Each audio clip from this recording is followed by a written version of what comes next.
बैठा हुआ वो व्यक्ति, उसकी एक दासी दौड़ी दौड़ी गई और दासी ने दौड़ते हुए जाकर के वेश्या ने कहा, एक सामने से अर्थी निकली तो वेश्या ने कहा दासी को कि जाओ जाकर के देखो ये स्वर्ग गया या नरक गया, देख करके आओ। वेश्या दौड़ी दौड़ी गई। पंडित जी सुन रहे थे नीचे बैठ करके। पंडित जी को बड़ा आश्चर्य हुआ कि ये कौन सी इसके पास विद्या है कि इसको पता चल जाता है कि स्वर्ग गया या नरक गया, ये कौन सी विद्या है। पंडित जी दौड़े दौड़े गए, जाकर के वेश्या के पैर पकड़ने लगे। वेश्या दूर खड़ी हो गई। महाराज आप ब्राह्मण हैं, मुझे जैसे को प्रणाम करोगे तो मुझे पाप लगेगा। पंडित जी ने कहा लेकिन मैं आपको गुरु बनाना चाहती हूँ। बोले महाराज मैं उस योग्य नहीं कि मैं आपकी गुरु बन सकूं, लेकिन मैं आपसे कुछ पूछना चाहता हूँ, मैं आपसे कुछ विद्या चाहता हूँ। जो विद्या दे ज्ञान दे वो तो गुरु है। महाराज वो बात अलग है, लेकिन मैं आपके गुरु बनने योग्य नहीं हूँ, मैं एक वेश्या हूँ। आप वैश्या हैं? बोले हाँ। पहले तो बात मुझे ये बताओ आपके पास ये विद्या कहाँ से आई? आपको पता चल जाता है कि मरने वाला स्वर्ग गया या नरक गया, दासी को भेज करके आपको कैसे पता चलता है? बोले मैं इस दासी को भेजती हूँ और मरने वाले के घर भेज करके वहां के लोगों का माहौल देखती हूँ। अगर लोग इसकी प्रशंसा कर रहे हैं और कहते हैं कि बड़ा अच्छा आदमी था, अरे बेचारा असमय चला गया, अच्छे लोगों को भगवान की भी जरूरत है, अगर लोग इसकी प्रशंसा करते हैं तो समझ जाते हो कि स्वर्ग में गया है। और मरने के बाद भी अगर लोग इसकी बुराई कर रहे हैं तो समझ जाते हो कि बड़ा बुरा व्यक्ति था, नरक में चला गया, अच्छा हुआ मर गया। लोग कहते हैं ना अच्छा हुआ चला गया, बड़ा दुष्ट था।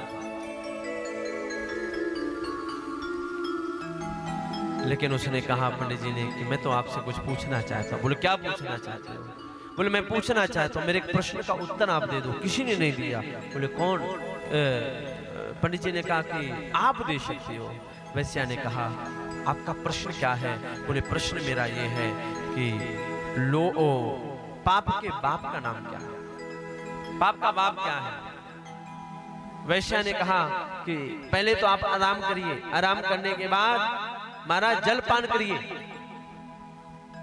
पंडित जी ने कहा आप वैश्या हैं, अभी आपने कहा शरीर का विक्रय करने वाले के यहाँ मैं पानी पीऊंगा, तेरे हाथ का पानी, मुझे दोष लग जाएगा, मैं ब्राह्मण हूं, मेरा तेज नष्ट हो जाएगा। वैश्या ने कहा महाराज फ्री में नहीं पिलाऊंगी। तो बोले अगर आप एक गिलास पानी पिएंगे तो मैं आपको एक मोहर दूंगी सोने की। पहले के जमाने में मोहरें चलती थी सोने की, एक मोहरे दूंगी। पंडित जी ने लोभवश पानी पीना स्वीकार किया, पानी सामने रख दिया गया। वैश्या ने कहा महाराज पानी के लिए जब तैयार हो गए तो मैं भोजन भी बना दूं। पंडित जी को लगा कि बोले मैं आपको तुम्हारे हाथों का भोजन करूंगा। वैश्या ने कहा अगर आप भोजन करेंगे तो पंडित जी मैं आपको वादा करती हूँ आपको 10 मोहरे दूंगा। पंडित जी को और लोभ जागृत हुआ। इतने दिन के बाहर निकले, कई दिनों से भोजन भी नहीं किया, घर में जेब में पैसा है नहीं, तो क्यों ना अगर कुछ पैसा मिल रहा है तो ले लो। यहाँ कौन देख रहा है कि हमने भोजन किया कि नहीं किया? यहाँ देखने वाला कौन है?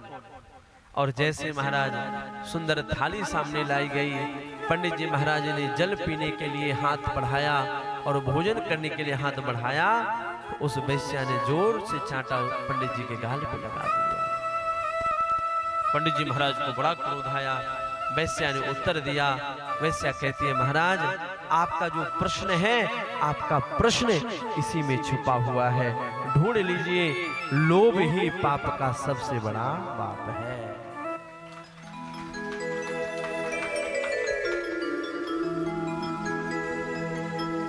कहां आप ब्राह्मण देवता, कहां मैं एक वैश्या? पहले तो आप जल भी पीना मेरे घर में स्वीकार नहीं कर रहे थे, और आज आप मेरे यहाँ भोजन करने के लिए तैयार हो। क्यों? क्योंकि आपको मैंने लोभ दे दिया। तो जब लोभ आता है तो व्यक्ति का विनाश होता है। इसलिए